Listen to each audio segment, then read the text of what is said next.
అంతేకాదు కాశీ గురించి ఎక్కడ చెప్పుకున్నా విన్నా నేను సంతోషిస్తానంటున్నాడు విశ్వనాథుడు. కానీ కాశీ విశ్వనాథుడికి ఇష్టమైన పని చేస్తున్నాం కనుక కాశీ దేవతలంత అనుగ్రహం అనుకుంటుంది.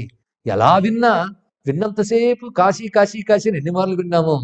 విన్నంతసేపు అక్కడ విశ్వనాథ మందిరం, అక్కడ అన్నపూర్ణ మందిరం అంటే వెళ్ళిన వాడికి చూసిన జ్ఞాపకం వస్తుంది, వెళ్ళని వాడికి వాడుకుంటూ ఏదో ఒక ఊహ వస్తుంది కనుక ఈ చూసినది వాడు ఊహించిన దానికి అతీతంగా ఉన్నది. అతీతంగా ఉన్నది ఆ చూసిన వాడిని, ఊహించిన వాడిని కూడా అనుగ్రహిస్తుంది. ఇది తెలుసుకుని కాశీ వినండి.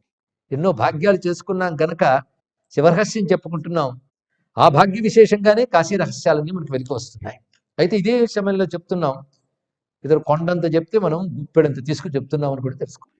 లేదు చాలా చెప్పేశారు కదా, చాలా వినేసాము కదా అని ఎక్కడ ఫీల్ అయిపోతామేమోనని ఉన్న విషయం కూడా చెప్పడం జరుగుతుంది. సారమే గ్రహించి చెప్తున్నాం. అదే సారమే గ్రహించి చెప్తున్నప్పుడు సావధానంగా వినాలిగా, అందుకు గ్రహించాలి. ఇది మోహాత్ ప్రమాదద్వా కరోతి సపతత్యధ. ఇంకొక గట్టి మాట చెప్తున్నాడు చూడండి. మదుక్త కర్మహీనైస్తూ కాశ్యాన్నస్థేయమేవహి. నేను చెప్పిన పై కర్మలు ఏవైతే ఉన్నాయో అవి చెయ్యని వాడు కాశీలో ఉండరాదు. కాశ్యాం ప్రతిగ్రహో నైవ కర్తవ్య సర్వదా జనైహి. కాశీలో ప్రతిగ్రహం కూడదు అంటే ఇంకోటి నుంచి డబ్బు పుచ్చుకుని జీవించరాదు. యది మోహాత్ ప్రమాదద్వా కరోతి స పతతి అధః. ఒకవేళ వాడు చేసినట్లయితే అధపతనమవుతాడు. అపరిగ్రహ వృత్తి కాశీలో అత్యంత ప్రధానం. నకర్తవ్యో నకర్తవ్య కాశ్యాం ప్రయితమానస. ఇంకా గట్టిగా చెప్తున్నాను చూడు. కాశీలో పెద్ద కర్తవ్యం ఏమిటి అంటే కాశ్యాం ప్రతిగ్రహాసక్తై ధన సంగ్రహ తత్పరై. కాశీలో ధన సంగ్రహం చేసుకోవడం కంటే పాపం మరొకట్లేదు. అదొక్కడు గుర్తుపెట్టుకో. కాశీలో ధన సంగ్రహం ప్రతిగ్రహణం కూడదు.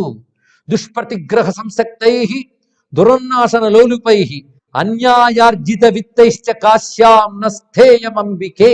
చాలా గట్టి మాట చెప్పాడు ఇక్కడ. దుష్ప్రతిగ్రహం, కూడని వాడి దగ్గర నుంచి కొందరు బతుకు తెరువు కోసం ఏదో బ్రతుకుతారు, వాళ్ళ శ్రమకు తగ్గ ఫలింపు పొందారు. వాళ్ళు కాశీవాసులు కాదు, కాశీలో జీవిస్తున్నారు, కానీ వాళ్ళ శ్రమకు తగ్గ న్యాయార్జితంతో వాళ్ళు ఉంటే వాళ్ళకి ఏం పెద్ద పాపం రాదు. కానీ కాశీవాసి దీక్షగా వెళ్ళిన వాడు మాత్రం అక్కడ సంపాదించడానికి వెళ్ళరాదు. రెండు తెలుసుకుంటున్నాం కదా. వాడు బ్రతుకు తెరువుకున్నాడు కనుక న్యాయం ఉండాలి, ధర్మం ఉండాలి, అక్రమార్జితం పైసా కూడా తీసుకోకూడదు. అప్పుడు వాడు అంత్యకాలంలో సద్బుద్ధి వచ్చి కించిత్ దీనితో తరించిపోతాడు. కానీ వాసికి మాత్రం చాలా ముఖ్యం ఇది. అంతే కదా, అన్యాయార్జిత విత్తం ఉంటే కాశీలో ఉండరాదు. ఇది చాలా ముఖ్యం. ఇది నిజానికి ప్రతి క్షేత్రానికి అన్వయిస్తుంది. ఇంకా గట్టిగా చెప్తాడు, మోక్షం కూడా కోరుకోకుండా నన్ను ఆరాధించడమే ప్రీతిగా చేస్తూ ఉంటే చాలు వాడు ధరిస్తాడని చెప్తాడు. మోక్షకాంక్ష కూడా లేనంత ప్రేమ ఉండాలండి శివునిపై. అది ఉంటే ఇంకా గొప్పది. వీటిలో తేడా చేసేవనుకో, అతి క్రూరుడు కృపాహీనుడైన కాలభైరవుడు ఊరుకోడు. అతి క్రూర మహాకాయ కల్పాంత దహనోపమ భైరవాయ నమస్తుభ్యం అనుజ్ఞాన్ దాతుమర్హసి అని ఆరాధన చేస్తాం కదా అర్చనలకి. అతి క్రూరుడు. అతి క్రూరుడు అంటే అర్థం ఏంటి? శిక్షల వేయడంలో మినహాయింపు ఉండదు అంటే సమదృష్టి కలవాడిని అర్థం. అంతేగాని కృపాకరం అని కూడా ఆయనకి పేరు ఉందండి. అలానే ప్రార్థిద్దాన్ని నిలబెళ్ళలా. కాలభైరవ పర్యంతం సమాయాంతి పాపిన. అసలు పాపాత్ములు కాలభైరుడి దాకా వెళతారా అని బంట్లు చూసేస్తారు వాళ్ళ పర్యంతం.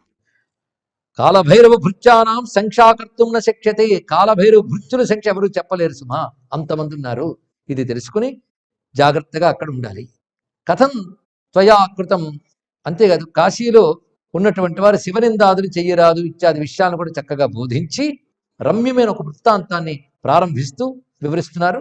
ఆ దివ్యమైన కాశీక్షేత్రంలో భవ్యమైన జ్ఞానవాపి ఉన్నది. ఇది చాలా గొప్పది.